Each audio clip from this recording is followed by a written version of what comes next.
8h15 et on joint maintenant notre collaborateur, avocat, docteur en droit, constitutionnaliste et surtout chroniqueur à C'est jamais pareil, Frédéric Bérard, pour regarder justement des questions de droit, de liberté, de démocratie et donc de Trumperie probablement. Bonjour Frédéric. Bonjour. Bien, avant de parler de Donald Trump, je vais vous entendre sur un sujet qui est beaucoup plus près de nous et qui nous interpelle relatif à l'eau contaminée à la baie parce que, bon, la Ville a annoncé là, des travaux qui vont coûter plus de 6 millions de dollars et la question qui se pose, c'est qui va payer pour tout ça?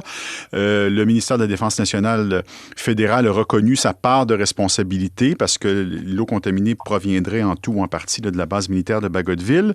Il y a même un haut fonctionnaire qui a parlé de bon voisinage en faisant référence à la base de Bagotville. Justin Trudeau, lors d'une visite récente, aurait dit verbalement à la mairesse de Saguenay que Ottawa épongerait une partie ou la totalité de la facture, mais ça reste une promesse verbale. Bref, est-ce qu'il y a là matière à, à obliger le gouvernement fédéral à payer pour cette facture?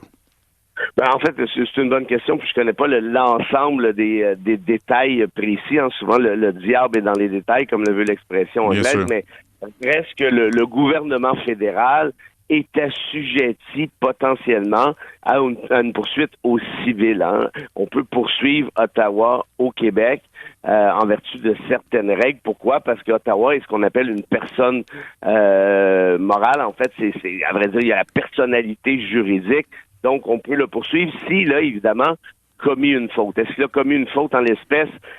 Très clairement, on semble admettre que oui. Or, s'il y a ce qu'on appelle donc une faute en droit civil, il faut aussi qu'il y ait un dommage, ce qui semble être le cas également, puisque l'eau est contaminée et certaines personnes en ont subi préjudice, j'imagine bien. Oui. Et de cela, il y a un lien de causalité entre la faute et le dommage. Ici, ça me semble assez évident. Donc, si tel était le cas, Ottawa pourrait se faire poursuivre très clairement devant les tribunaux. Reste que la plupart du temps, dans ces cas-là, quand ils admettent déjà une certaine responsabilité, eh bien, ce qu'ils font, tout simplement, c'est qu'ils acceptent de verser un dédommagement, comme je crois que c'est ce que Trudeau essaiera probablement de faire, là, comme vous le disiez. Oui, bien cela dit, j'imagine que pour un avocat, un constitutionnaliste, un spécialiste du droit, une promesse verbale, ça ne doit pas falloir grand-chose. Non, on va être d'accord, vous et moi, là-dessus. Mais reste que Justin a une espèce de profil assez particulier comme premier ministre, vous remarquerez ça, c'est qu'il tend à éviter toute forme de conflit et de chicane. Alors, s'il peut acheter la paix avec quelques millions, peut-être le 6 millions en entier, je serais prêt à parier l'argent d'épicerie qu'il le fera. Intéressant. On va retenir ça. Bon, maintenant, on va regarder ce qui se passe aux États-Unis parce que c'est toujours intéressant pour de bonnes ou de mauvaises raisons de regarder ce qui se passe là-bas. Donc, les poursuites s'accumulent pour Donald Trump. Cette fois-ci, il a été convoqué à témoigner et tout laisse entendre, lui-même, il est le premier de l'admettre, là, qu'il sera accusé pour son rôle dans l'assaut contre le Capitole des États-Unis le 6 janvier 2021. On s'entend généralement pour dire que des 3 accusations là, auxquelles il fait ou fera face éventuellement, c'est la plus grave. Oui, ben en fait, il faut dire que l'avant-dernière, qui est celle d'avoir volé essentiellement des documents secrets qui auraient dû demeurer à Washington, c'est pas une petite tape sur les doigts, c'est pas un vol de gomme ballon non plus. On s'entend bien, surtout si on parle de ce qu'on a entendu, c'est-à-dire peut-être vendre la recette du nucléaire, par exemple, à l'Iran. J'ai de la difficulté, moi, de croire qu'un tribunal fédéral ne serait pas excessivement sévère, surtout que la preuve est facile à faire dans ce cas-ci, et elle est même déjà faite. Les boîtes étaient chez lui dans sa salle de bain. Donc, est-ce qu'il y aura une défense là-dessus? Franchement, j'en doute. Et pour revenir à la question du Capitole, il faut pas oublier qu'il y a eu une recherche un peu partisane, on s'entend bien là à l'époque, mais qui démontrait la responsabilité de Trump dans ce même assaut du Capitole. Oui. Et moi, je vous dirais, Jean-François, je trouve ça absolument stratosphérique comme surréaliste. Pensez-y 2 instants, là. Un ex-président tout juste battu qui lance une attaque en bonne et due forme, ou en mauvaise et due forme, si vous aimez mieux, contre l'enceinte législative par excellence aux États-Unis, contre la maison du peuple. Comment se fait-il que ce gars-là soit même encore en vie politiquement Nonobstant la question du vol des documents secrets dont je parlais, comment se fait-il qu'un ex-président puisse lancer une attaque comme celle-là et se représenter à la prochaine occasion utile et devancer tous ses adversaires républicains?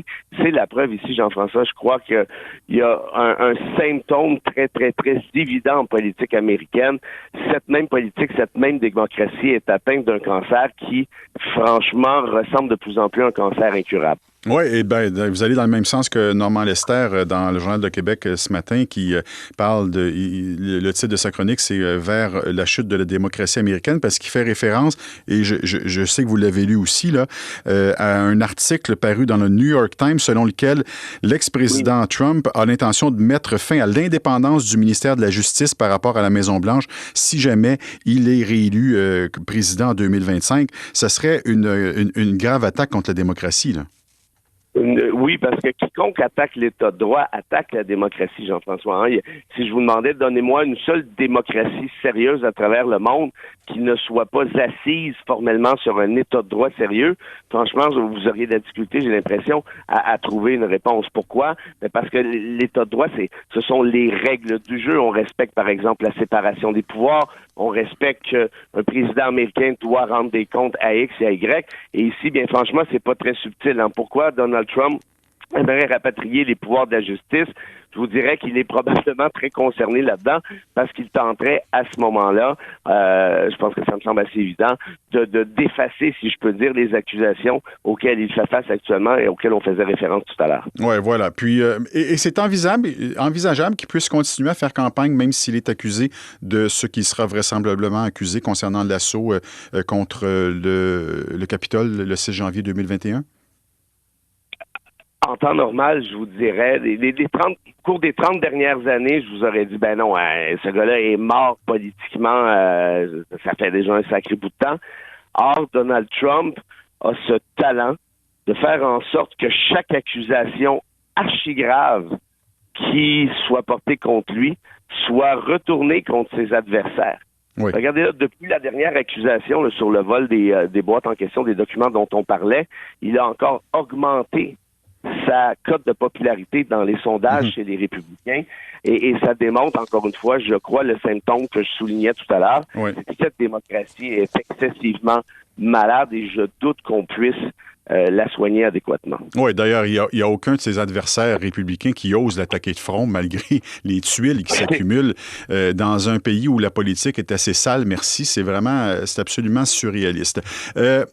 Un mot en terminant, on voulait vous entendre là-dessus, Frédéric, là, sur cette municipalité, cette ville dans le Delaware, Seaford, qui songe à permettre aux entreprises de voter ils disent que c'est une façon de vouloir attirer les entreprises parce que, bon, ça a été longtemps une capitale du textile, mais là, l'économie va mal et pour attirer des entreprises, on veut leur donner carrément le droit de vote. Donc, j'imagine en faire des citoyens qui, je ne sais pas légalement comment, est-ce que c'est un exemple qui existe ailleurs? Comment est-ce qu'on fait ça? Si j'étais une mauvaise langue, Jean-François, je vous dirais que les entreprises votent déjà aux États-Unis en contribuant de manière majestueuse aux caisses électorales des candidats, et j'inclus ici les juges dans certains cas. Mais bon, puisque je ne suis pas de mauvaise foi, je vais répondre à votre question en vous disant ceci. Ce serait, à ce que je sache, une première. Est-ce que c'est possible?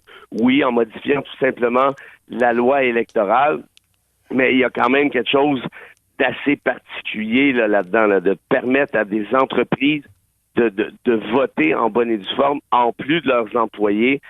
Franchement, encore une fois, ça revient à ce qu'on disait il y a de ça quelques instants. Est-ce que cette démocratie est en santé ou elle est plutôt moribonde sur son lit de mort? J'ai franchement l'impression que c'est la deuxième hypothèse. Oui, voilà. Bien, écoutez, on va se laisser là-dessus et réfléchir à tout ça. Frédéric Bérard, toujours un plaisir. On se retrouve la semaine prochaine. Merci. C'est réciproque. À bientôt. Bye-bye.